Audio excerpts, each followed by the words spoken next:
Hello everyone, WBPSC clerkship main examination সামনেই আছে। আজকে আমরা ইংলিশ ডেসক্রিপটিভে আরেকটি রিপোর্ট রাইটিং করব। রিপোর্ট রাইটিংয়ের পাশাপাশি আমরা কিছু ওয়ার্ড মিনিংও দেখে নেব। তো আজকের রিপোর্ট রাইটিংটা হলো আবারও একটা ফরেস্ট ফায়ার নিয়ে, যেটা হয়েছিল সাউথ কোরিয়াতে এই বছরেরই প্রথম দিকে। ক্যালিফোর্নিয়ার আগুন যেটা হয়েছিল ওয়াইল্ড ফায়ার, সেটা প্রথম দিকে একদম হয়েছিল। তারপরে পরেই সাউথ কোরিয়াতেও সেম ফরেস্ট ফায়ার দেখা গিয়েছিল। তো সেটা নিয়ে যদি যে কোনো ফরেস্ট ফায়ার বা যে কোনো ফায়ার ইনসিডেন্ট নিয়ে যদি আমাদের রিপোর্ট রাইটিং দেয়, তাহলে আমরা এইভাবেই লিখতে পারবো। বেশ কিছু ওয়ার্ডস অ্যান্ড বেশ কিছু সেন্টেন্স যদি আমাদের কাছে স্টকে থাকে, তাহলে আমরা সাজিয়ে গুছিয়ে সেটাকে 150 ওয়ার্ডসের মধ্যে লিখে আসতে পারবো। তো চলুন শুরু করা যাক। Write a newspaper report on spreading of devastating forest fire in south Korea or a city park যদি বলে দেয়। স্পেসিফিক্যালি যদি সাউথ কোরিয়া না বলে কোনো সিটি পার্কে ধরুন আগুন লেগে গেছে, ডিভাস্টেটিং ফায়ার হয়ে গেছে, সেটা যদি বলে, তাহলে আমরা কিভাবে লিখবো চলুন সেটা দেখা যাক। প্রথমে একটা টাইটেল দেব, পুরো ব্লক লেটারে থাকবে।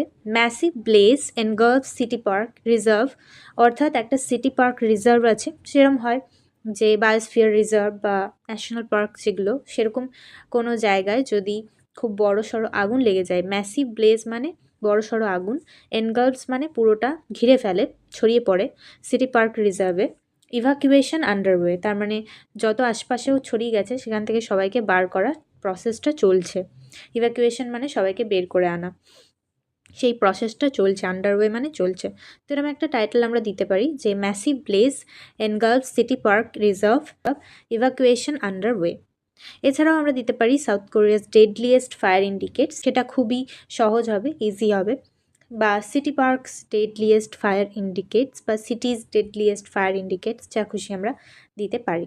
তবে বেটার হয় যদি সিটি পার্ক উল্লেখ করে দেয়, তাহলে আমরা এই ধরনের টাইটেল দিলে বেশি ভালো হবে, যে ম্যাসিভ ব্লেজ বড়সড় একটা আগুন, এনগালফস মানে একদম ঘিরে ফেলেছিল সিটি পার্ক রিজার্ভকে, অ্যান্ড ইভাকুয়েশনস আন্ডারওয়ে মানে সবাইকে বের করে আনার যে প্রসেস সেটা চলছে। এখানে by a staff reporter and এখানে প্লেস ডেট সেটা আমাদের দিতে হবে। কন্টেন্টে কী লিখব? প্রথমেই সিটি নেম অ্যান্ড ডেটের পর আমরা কন্টেন্ট লিখতে শুরু করব এখান থেকে। যা massive forest fire broke out, একটা খুব সাংঘাতিক ফরেস্ট ফায়ার ছড়িয়ে পড়েছিল। ব্রোক আউট মানে ছড়িয়ে পড়া। In the densely wooded central park, খুব ঘন একটা জঙ্গলময় যে সেন্ট্রাল পার্ক রিজার্ভ ছিল সেখানে।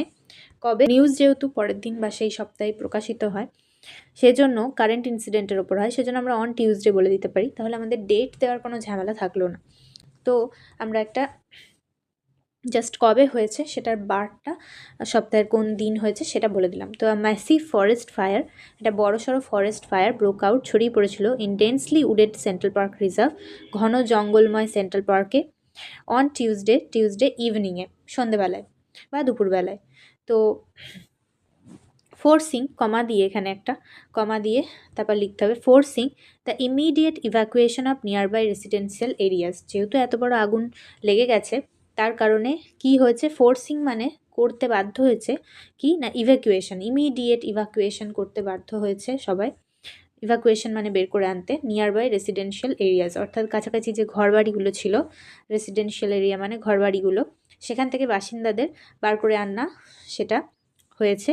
And causing significant property damage, এবং সেই যে ফায়ারটা সেটা কি করেছে, ফায়ারটা সিগনিফিক্যান্ট একদম খুবই ভয়ানক একটা প্রপার্টি ড্যামেজ, অর্থাৎ ঘরবাড়ি, জিনিসপত্র, দোকান সব ড্যামেজ করেছে। তো একসঙ্গে আমরা সিগনিফিক্যান্ট প্রপার্টি ড্যামেজ এটা বলতে পারি।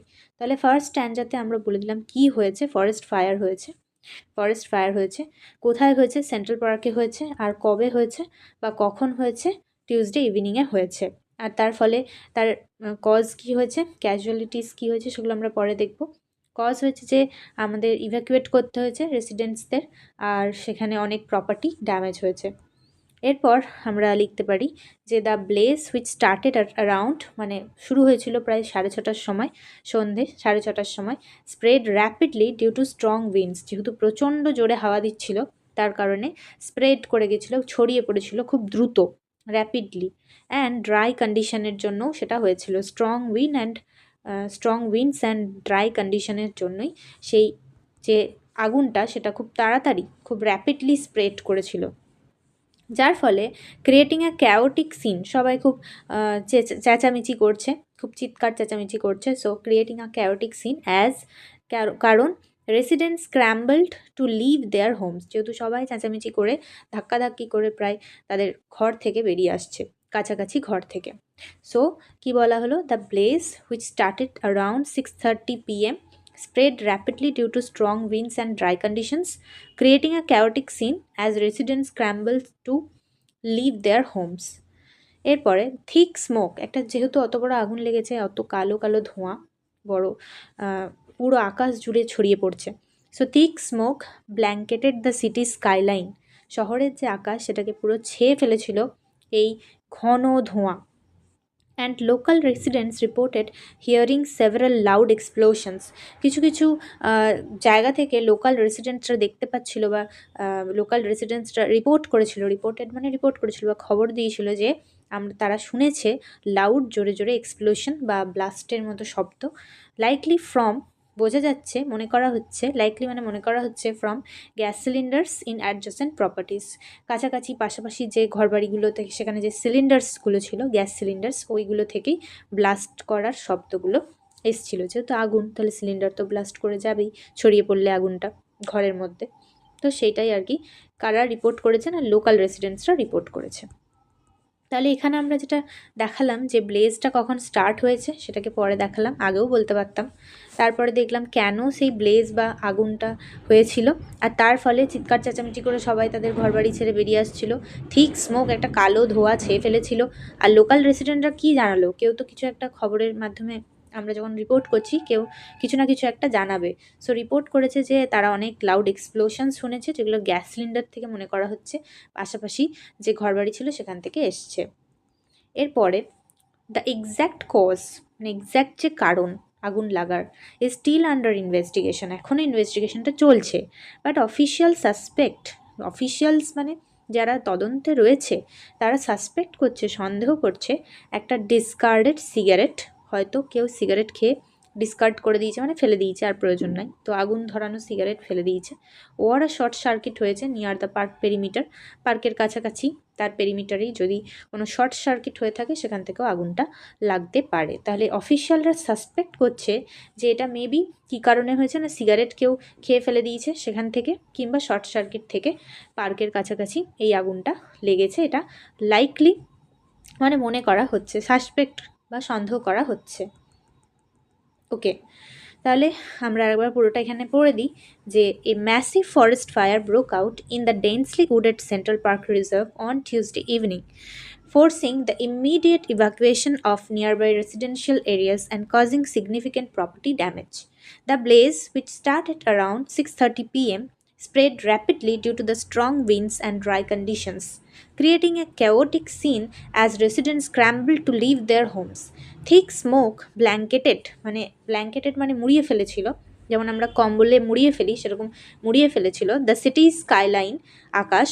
And local residents reported hearing several loud explosions, likely মনে করা হচ্ছে from gas cylinders in adjacent, কাছাকাছি বা পাশাপাশি প্রপার্টিজ থেকে হয়েছে। The exact cause is still under investigation, but official suspect সন্দেহ করছে a discarded cigarette or a short circuit near the park perimeter. 6 fire engines arrived promptly মানে immediately এসেছিল at the scene সেই সময়, but struggle two contain the flames immediately, contain মানে control করা, ফ্লেমটাকে শিখাটাকে আগুনের ইমিডিয়েটলি কন্ট্রোল করা যাচ্ছিল না, due to the fire's intensity, এত বেশি আগুনটা ছিল, and the narrow access lanes to the park area, যেহেতু পার্কের এরিয়াতে যে লেন বা রাস্তাগুলো সেগুলো খুবই সরু ছিল, এই কারণে অ্যাক্সেস করা যাচ্ছিল না ভালো করে। Okay, fire fighters work tirelessly for over 4 hours 5 hours, এখানে আমরা দিতেই পারি যে ফায়ার ফাইটার্সরা বা দমকল কর্মীরা প্রচণ্ড পরিশ্রম করেছে প্রায় আগুনটা নেভানোর জন্য, প্রায় 4-5 ঘন্টা ধরে, to bring the Inferno under control, Inferno মানে ওই লেলিহান শিখা, তাকে কন্ট্রোল করার জন্য ফায়ার ফাইটার্সরা খুবই টায়ারলেসলি মানে একদম রেস্ট না নিয়ে পরিশ্রম করেছে বা থামানোর চেষ্টা করেছে, কাজ করে গেছে। So firefighters worked tirelessly for over 4 hours, 5 hours to bring the inferno under control. There have been no reported fatalities মানে কোনো মৃত্যু বা সাংঘাতিক ক্ষতি হয়েছে এরকম খবর রিপোর্টেড নয় এখনো পর্যন্ত। But 3 fire fighters sustained major injuries, 3জন ফায়ার ফাইটার্সের শোনা গেছে যে মাইনর ইঞ্জুরিজ হয়েছে, খুব সামান্য আর কি চোট লেগেছে। And were rush to a nearby hospital, তারা হসপিটালে গেছে। Over 50 acres of forest and land were destroyed, মোটামুটি 50 একরের মতো ফরেস্ট ল্যান্ড ধ্বংস হয়ে গেছে এই আগুনের শিখাতে। And 10 houses on the park's edge, মানে পার্কের ধারের 10টা বাড়ি সাফার্ড এক্সটেন্সিভ ড্যামেজ, প্রচণ্ড ক্ষতি হয়েছে। Property loss is estimated to be in the hundreds of thousands of ডলার্সে প্রপার্টি লস হয়েছে। তাহলে কোনো রকম ফ্যাটালিটিস বা মৃত্যু বা কোনো ভয়ানক ক্ষয়ক্ষতি কোনো মানুষের হয়েছে এরকম রিপোর্টেড নয়। বাট 3জন ফায়ার ফাইটার্সের সামান্য ইঞ্জুরিজ হয়েছে আর তাদেরকে হসপিটালে নিয়ে যাওয়া হয়েছে। 50 একরের মতো ফরেস্ট ল্যান্ড ডিস্ট্রয় হয়ে গেছে। আর এই পার্কের এজ মানে ধারে 10টা বাড়ি একদম প্রচণ্ড এক্সটেন্সিভ ড্যামেজ হয়েছে। আর প্রপার্টি লস যা হয়েছে মনে করা হচ্ছে যে হান্ড্রেডস অফ থাউজেন্ডস অফ ডলার্সে প্রায় ক্ষয়ক্ষতি হয়েছে।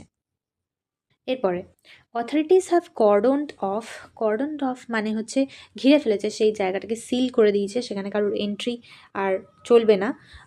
কর্ডনড অফ দি অ্যাফেক্টেড জোন মানে যেই জায়গাটায় অত ক্ষতি হয়েছে, আগুন ছড়িয়েছে, সেখানে কাউকে যেতে দিচ্ছে না, সেই জায়গাটা তারা ব্লক করে দিয়েছে। And an official inquiry is under way, একটা অফিসিয়াল ইনকোয়ারি চলছে to ascertain the exact cause, মানে অ্যাসার্টেন মানে খুঁজে বার করতে এক্স্যাক্ট কারণটা কী ছিল। অ্যান্ড রিভিউ সেফটি প্রোটোকলস, এবং সেফটি প্রোটোকলসগুলোও দেখা হচ্ছে। Air quality alerts have been issued, যেহেতু এত ধোঁয়া ছড়িয়ে গেছে তার জন্য এয়ার কোয়ালিটিটাও খারাপ হয়ে গেছে, এ কারণে তারও অ্যালার্ট দিয়ে দেওয়া হয়েছে for surrounding areas. And residents are advise to, তাদেরকে অ্যাডভাইস করা হয়েছে টু স্টে ইনডোর্স, ঘরে থাকতে অ্যাডভাইস করা হয়েছে, with Windows and doors close, যাতে করে দরজা জানলা বন্ধ করে তারা ঘরে থাকে। বিকজ এত কিছু যখন পড়ে তখন সেই হাওয়াটা এতটাই খারাপ হয়ে যায় যে ওই হাওয়াতে থাকলে সেখানে হাওয়াতে থাকা বিষাক্ত কার্বন মনোক্সাইড, কার্বন ডাইঅক্সাইড আর সালফার ডাইঅক্সাইড নানান গ্যাস সহ নানান রকম বিষাক্ত পদার্থ যদি সেখানে ঘুরে বেড়ায় বাতাসে, সেইগুলো যদি ঘরের ভেতর ঢোকে তাহলে সেগুলো সাফোকেশন করবে, মানুষের দম বন্ধ করার পরিস্থিতি, তার সঙ্গে নানান রকম শ্বাসজনিত রোগ দেখা দেবে। এই কারণেই অ্যাডভাইস করা হয়েছে তাদেরকে ঘরে থাকতে, স্টে ইনডোরস অ্যান্ড দরজা জানলা বন্ধ করে থাকতে। Relief efforts and donation drives have been initiated by the community, বিভিন্ন কমিউনিটিরা রিলিফ আইটেম বা ডোনেশন সেগুলোর ব্যবস্থা করে ফেলেছে to help the affected families, যে সমস্ত ফ্যামিলি অ্যাফেক্টেড হয়েছে তাদেরকে সাহায্য করার জন্য। এরপরে this tragic incident highlights the urgent need for better fire safety measures, এই রকমের একটা দুর্ঘটনা সেটা হাইলাইট করছে যে আমাদের আর্জেন্ট একটা প্রয়োজন আছে কিসের না, বেটার ফায়ার সেফটি মেজার্সের, যাতে করে আগুন না ধরে সেই দিকে খেয়াল রাখার জন্যে বিভিন্ন ব্যবস্থাপনা নিতে হবে। অ্যান্ড রিগোরাস ইন্সপেকশনও করতে হবে মাঝে মাঝে উইদিন আরবান এরিয়া বা গ্রিন স্পেসে, যেখানে শহরের মধ্যে এরকম জঙ্গল, to prevent such catastrophic in the ফিউচারে যাতে এরকম না ঘটে। তো এটা হচ্ছে যে আমাদের কি করতে হবে সেই সলিউশনটা আমাদের দেয়া হলো। আর এখানে যে হেল্প করা হয়েছে, রিলিফ এফোর্টস অ্যান্ড ডোনেশনস, এইগুলো গভর্নমেন্ট প্রোভাইড করছে সেটাও আমরা বলতে পারি, ঠিক আছে, অথরিটিস প্রোভাইড করছে সেটাও বলতে পারি। তাহলে এখানে আমরা কনক্লুশনে সেই জিনিসটা দিলাম যে কি করা উচিত, এই ব্যাপারটা লাস্টে বলে দিলাম। এরপরে আমরা এখানে কিছু ওয়ার্ড মিনিং দেখে নেব। যেরকম আমরা ব্লেজ বলেছিলাম, যে ব্লেজ মানে কি, ব্লেজ মানে হচ্ছে একটা লার্জ অফটেন ডেঞ্জারাস ফায়ার, মানে প্রচণ্ড জোরালো ভয়ানক একটা ফায়ার যদি হয়, আগুন যদি হয় তাকে ব্লেজ বলে। তারপরে আরেকটা ওয়ার্ড ছিল কর্ডন অফ মানে হচ্ছে যে to cordon off means to block access to an area usually with a rope, tape or a line of people like police ঘিরে ফেললো, বা কোনো টেপ দিয়ে সিল করে দেওয়া হলো, কোনো দড়ি দিয়ে সেটাকে ব্যারিকেড করে দেওয়া হলো। To prevent any one from entering, সেখানে যাতে কেউ এন্টার করতে না পারে আর যেতে না পারে। Often due to an incident, কোনো একটা ঘটনা ঘটেছে, ক্রিমিনাল সিন হতে পারে, অ্যাক্সিডেন্ট হতে পারে, কিংবা ডেঞ্জার কোনো হতে পারে, সেই জায়গাকে সিল করে দিলে, ব্যারিকেড করে দিলে তাকে বলে কর্ডনড অফ। এরপরে আছে সাস্টেন কথাটার মানে হচ্ছে to keep somebody something alive or healthy কাউকে হেলদি বা জীবন্ত রাখা সেইটা। অক্সিজেন সাস্টেন্স লাইফ, অক্সিজেন আমাদের বাঁচিয়ে রাখে। To make something continue for a long period of time, এটাও এর একটা মানে যে কোনো কিছু কন্টিনিউ করা লং পিরিয়ড অফ টাইমে without becoming less. It's hard to sustain interest for such a long time. তো এগুলো ছিল কিছু সেন্টেন্সের উদাহরণ। যাই হোক, সাস্টেন মানে কোনো কিছু বাঁচিয়ে রাখা বা হেলদি থাকা, সেটাই হচ্ছে সাস্টেন। একটা ওয়ার্ড ছিল প্রম্পটলি বলে। প্রম্পটলি মানে ইমিডিয়েটলি, উইদাউট ডিলে, এক মুহূর্তও দেরি না করে, এক মুহূর্তও দেরি না করে কিছু করা, দ্যাট ইজ প্রম্পটলি। তারপর বললাম ডিসকার্ড। ডিসকার্ড মানে কোনো কিছু ফেলে দেওয়া, throw something away because it is not useful. একটা সিগারেট, ডিসকার্ডেড সিগারেট কথাটা ছিল, তার মানে হচ্ছে সিগারেটটা এখন মোটামুটি তার শেষ হয়ে গেছে, সে খেয়ে ফেলে দিচ্ছে, কিন্তু আগুনটা যে নিভিয়ে ফেলতে হবে সেটার সেন্স নাই। তো সেটাই আর কি, ডিসকার্ডেড সিগারেট বলতে সে আগুন সহই ফেলে দিয়েছে, এটাই বোঝাচ্ছে। তারপর প্রথমেই হেডিংয়ে ছিল এনগালফ কথাটা। তো to cover R surround somebody something completely, কোনো কিছুকে ঘিরে ফেলা, কভার করে ফেলা, ওইটাই হচ্ছে এনগালফ। তো আজকে আমরা একটা ডিভাস্টেটিং ফায়ার সাউথ কোরিয়াতে বা সিটি পার্কে হয়েছিল সেটা নিয়ে একটা রিপোর্ট রাইটিং করলাম। এরকম ফায়ার ইনসিডেন্ট নিয়ে রিপোর্ট আসতেই পারে যে কোনো, তো সেখান থেকে আমরা কথাগুলো যাতে সাজিয়ে বিভিন্ন লাইনকে তুলে লিখতে পারি, সেই জন্যে আমাদের প্র্যাকটিস বিভিন্ন রকমের করে রাখতে হবে। যদিও নিজের ভাষায় সবসময় লিখতে চেষ্টা করতে হবে, কারণ আপনি কোনো ইউটিউব চ্যানেল থেকে যদি পুরোপুরি কোনো একটা কেউ শেখাচ্ছে সেটা নিয়ে নেন, নিয়ে মুখস্থ করে আর সেটাই লিখে দেন, তাহলে তাতে খুব একটা লাভ হবে না, আর এত জিনিস মুখস্থ করাও সম্ভব নয়। তাই শুধুমাত্র বিষয়গুলো বুঝে রাখা এবং সেটাকে ভালো করে গুছিয়ে লিখে আসতে পারার জন্য আমাদের বিভিন্ন প্র্যাকটিস করতে হবে, শুনতে হবে, বিভিন্ন রকম জিনিস পড়তে হবে, কিন্তু আলটিমেটলি নিজের ভাষায় লিখতে হবে। তো থ্যাংক ইউ ভিডিওটা দেখার জন্যে। আজকের মতো ভিডিওটা এখানেই শেষ করছি। সবাই ভালো থাকবেন।